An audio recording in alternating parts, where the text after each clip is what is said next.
Hey, what's going on YouTube? This your boy Snow from Ghost Tier Gaming. Today I'm coming back to give you guys a tournament report slash topping deck profile.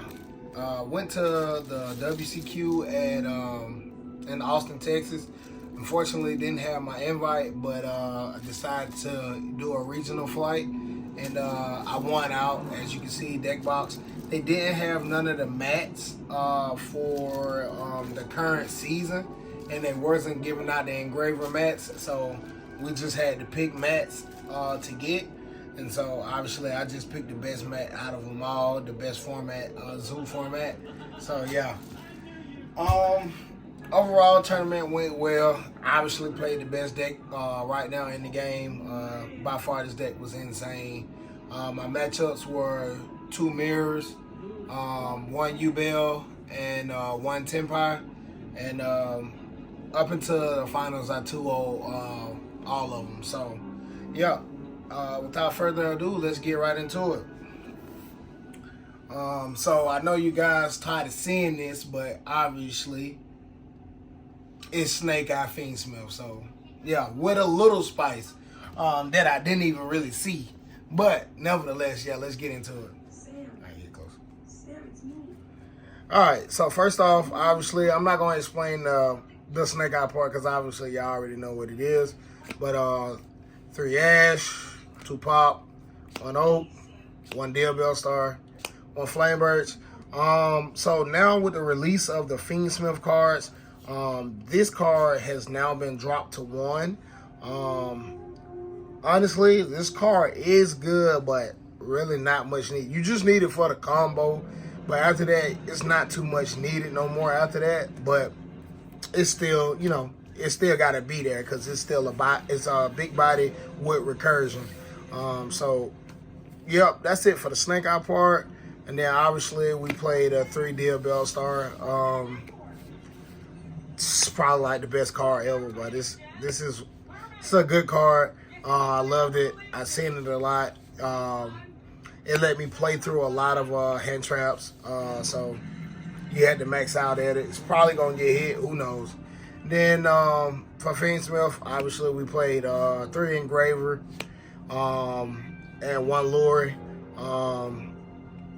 This is by far the most broken engine that they done came out with, in my opinion, for a long time. Like these cards facilitate so much, and it causes so much stress on the game when your opponent don't know when to hand trap. That like it baits out so much, and if they don't interact at the right time, then most of the time their game is just too far gone. So I love these cards, and even if they hand trap all your main plays, with their, you know, with Moon being in the form, I mean with Moon coming out, just turning 2 monsters into a nightmare combo is just crazy. So you definitely max out on these. And then for the spice that I got from Pat, we played 1 Stone Soldier, 1 Sanjin, and 1 Millennial Shield. And then we also played the 1 Temple. For those of you who don't know what these cards do, Temple, place any one of these in your spell or trap zone as a continuous spell. So obviously from there, when you use that, this one, you pay 200. I mean, you reveal Millennial or pay 2,000, and you get to, if I'm not mistaken, this one searches the Millennial. You really don't need this one. This is the one you always try to summon last. If you go through this line and you get to these cards, then this is the one you want to summon set off of the field spell. But this one is the most broken one. They all have the same effect. You can summon them. Like if they're in your hand, you can just place them in your spell or trap zone, and then you can either reveal a Millennial or pay 2,000 life points to special summon them up from your spell or trap zone.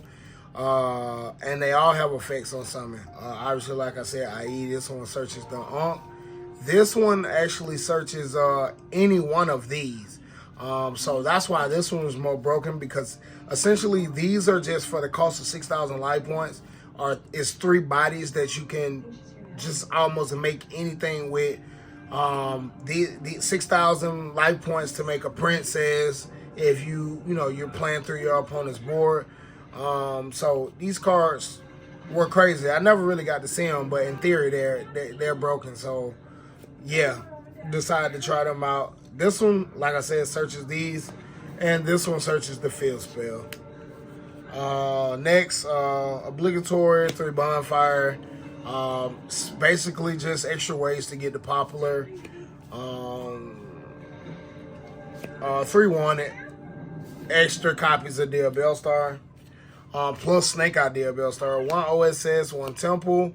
Obviously these are like the best cards out of all the spells. Like literally these are the best cards. These are the cards that advance your game state or help you, so you definitely play these.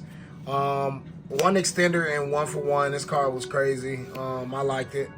Then you got obviously the 1 Fiend Track, just because this is 1 card combo. That's it for the spells. And for the hand traps, we played 3 Imperm, 3 Nib, 3 Valor, 3 Ash. Obviously, to tell you the truth, if you're not playing like upwards or 12 or more hand traps in this format, you probably most likely just gonna lose to this deck. So you have to play it. Only changes in the main deck that I will make will be probably taking the Millennial cards out and just play more hand traps. And maybe up the deck count, because that was like the trend all weekend for the Snake Eyes deck. A lot of people were playing 44 or 45 cards, 20 cards being hand traps, which was absurd. For the extra deck, 1 Fiendsmith Requiem. Basically, this is just Nightmare Mermaids cards like cracked. 1 Moon. This is literally just any Nightmare monster. 1 Lacrimosa. Why would they give us a fusion that burns in time that you can also recycle back to burn again on your next turn? Just stupid. Knowing people are just like extra scummy. Yeah, the card's dumb. Sequentia. This card's like crack. The card that says you kind of just don't lose to Droplet or Dark Ruler or Evenly Match, because if they don't send, most times if they don't send a trap or spell off of Droplet, then you just gonna negate it. Dark Ruler, you just chain, like I said, another spell or trap, negate the Dark Ruler. So this card's stupid. Obviously, you have to play the Relinquish Enigma because that's the only good link one we got. 1 IP, 1 Apple, 1 Princess, 1 Phoenix, 1 Celine for the Apple line. I decided to main access code talker. Honestly, I never went into it, I don't think, anytime during the weekend. But in theory, it's good. It helps you deal with big monsters and help with they can't respond to stuff. So yeah, this card was crazy. The 1 SP, this card is stupid. These two cards these 2 cards together is probably like the worst thing you want to see on somebody's end board. Like this card, in all actuality, I can see them banning this card. It's stupid. Obviously, Beatrice, this card also needs to go on the list. And then 1 Necro Princess, because this card is 1 card combo or 1 card follow-up combo with the Fiendsmith cards. And that's it for the main. I'm going to just run through the side real quick just so y'all can see what I played. I am missing 1 card, but that was supposed to be in my side deck. 3 Dark Ruler for the Yubel decks, because literally Yubel is like Dragonlink 2.0. All it does is build a board, but most of all their effects, they have some layer stuff, but for the most part, all their stuff is on the field. So you negate the field, you kind of just play for free. 2 Cosmic, because I just wanted to have something in case I play like rogue decks that try to sit on back row, or just overall trash, or I just don't want to lose to like Runic Stun, the Floodgates. 1 Tears. The 1 target that I played for the Tears, which I probably should have played another one, but the 1 target was different Dimension Ground. That's it for that. And then obviously 3 skill drain. This is probably like the worst flood that it's still at 3. Like, I don't know why this card is still at 3. They should have been got rid of it. But as long as it's at 3, we're just going to keep playing it. And then we have the 2 Bestials. I would rather much have these in the main. These cards were like absolutely cracked. They did so much work against like the Mirror and the Yubel decks. So I might just up this count and just put more Bestials in the main deck. I think they should be in your main deck.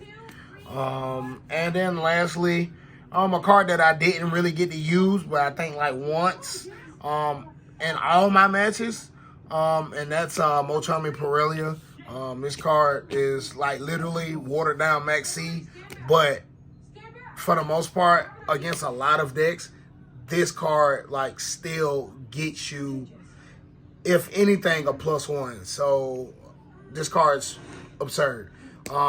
If you don't have it, I think you should pick it up and play it. And yeah, so that's it, guys. That is my deck profile, Fiendsmith Snake Eye Millennial deck profile. I hope you guys enjoy it.